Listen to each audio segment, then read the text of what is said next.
is February 27th, and we're starting the MagLock belt production. So I'm back in Shenzhen after a quick trip to Japan. Went to Tokyo and Mount Fuji to see a friend and photographer. I got in last night around 2 a.m. and had the worst taxi drive, one of the worst of my life. Every once in a while you'll get in a taxi here and the driver will accelerate and let off the gas, accelerate, let off the gas, just over and over and over. Nothing about it was smooth.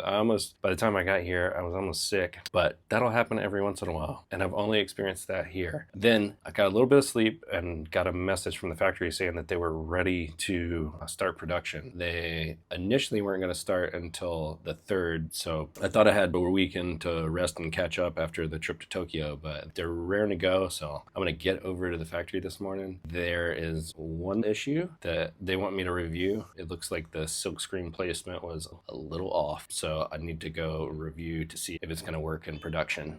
This is one of those tricky things that often happens, especially with a first run. Something in the line goes a little off, and you've got to decide, do we scrap all the material, start over with the timeline, and deliver late? You just have to weigh how big of a mistake it is, if acceptable. A lot of times they're not even noticeable. It's especially hard on that first one to get it absolutely perfect. It's something you always weigh production, I've found. So we're gonna go check that out, see what the issue is, see if it's acceptable, and whether or not we can continue to run production so that we're not, a month or two late. But that's what we're gonna go check out now. I'm staying about an hour away right now. It's just a nicer place to exist. It's more convenient. So I'm gonna hop in a Didi or take the train, and both options are about an hour away. So on that Japan trip, a buddy of mine, one of my oldest friends, we've known each other since we were 10, he came along and he had this motto, no edits, no expectations, and he was filming everything. And I didn't think it would work at first, like, you gotta edit. But it was a really interesting picture of our daily life while traveling, and I thought it might be interesting to show sort of more of that process and less editing. I'm gonna edit a little just to keep it shorter, but for instance, this is my hotel room. This is all of it. So this is the chaos that happens when you get in after 2 a.m. This is my sample suitcase, so I'll often bring just a travel bag and then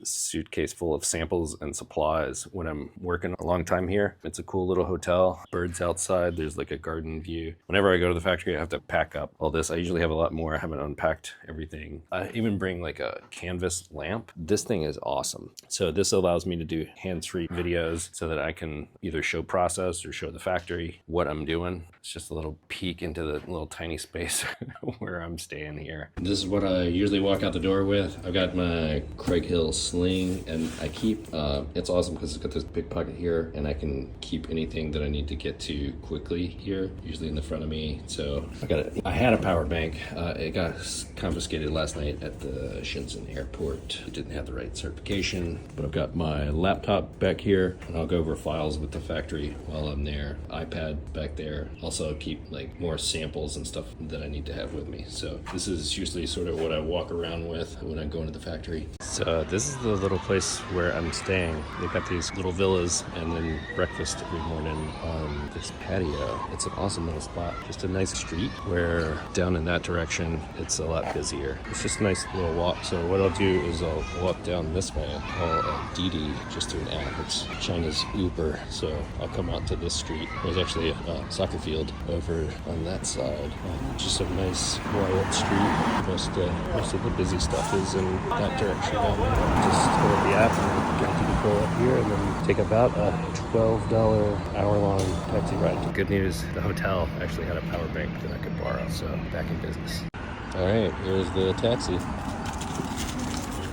Made it to the factory. When I got here, it was right before lunch, so ended up having lunch in the lunchroom there with Daisy, project manager, who works with me on all this stuff. Up in the sample room right now, the sample making floor is just beyond this wall. There's probably 20 folks over there that make a lot of the samples or some of the smaller production run units, but that's happening over there. So this place is a great place to come and work and review samples, give feedback directly to the sample makers, and then they can then communicate to the production floor and sort of bridge the gap between the handmade sample and what needs to happen in production. So today's issue, what they messaged me about earlier was, so there's a glue line right here, and what happened is this silkscreen shifted up, and basically the glue line was bisecting the numbers, and they had already printed all of them, so it's sort of set. But after reviewing the pre-production samples, that glue line had been just absolutely minimized, so couldn't really see it. Not an issue. We identified some other questions that we got to take a look at as far as construction before they go into full production and assemble all the pieces. The sample makers and production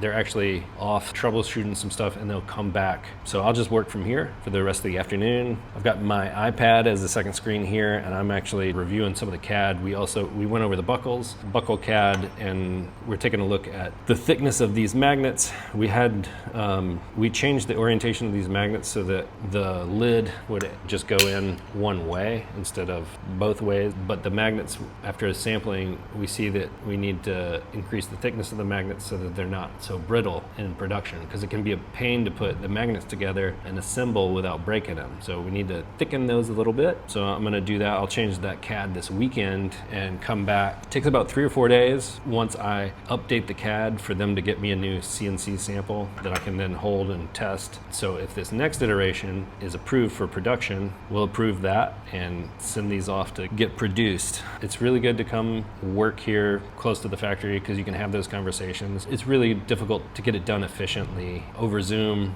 overseas. It's so much better to come. I mean, it's a lot of work and there's some long days, but it does speed things up. So over here trying to finalize these to get them to you. The belts are on time so far. That's really good.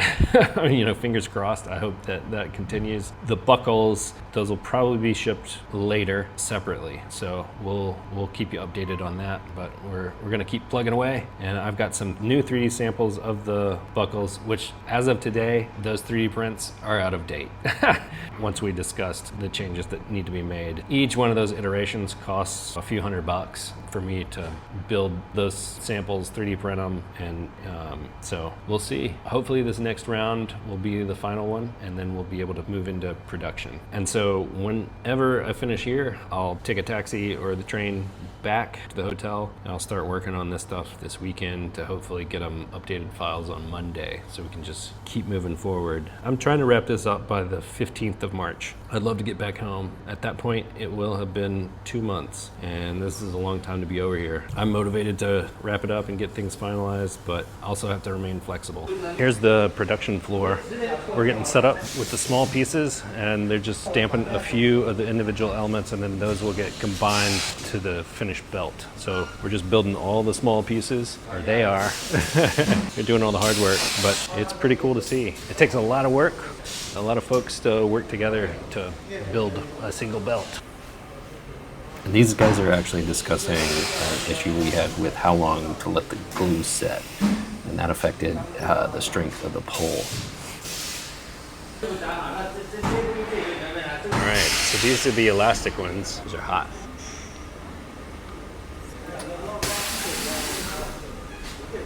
Man, that's quite a cycle time.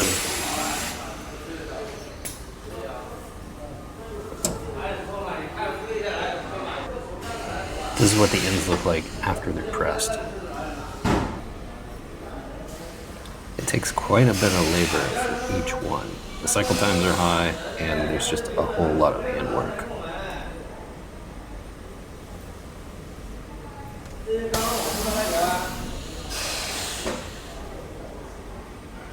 Okay. So these are rejects for this one, yeah.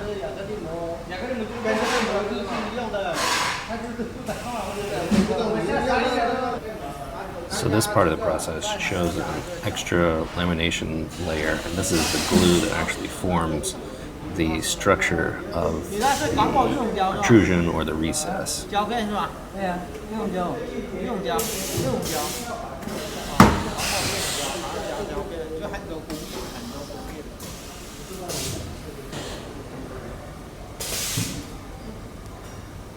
And These are a bunch of sub-assemblies that are just cut and ready to go.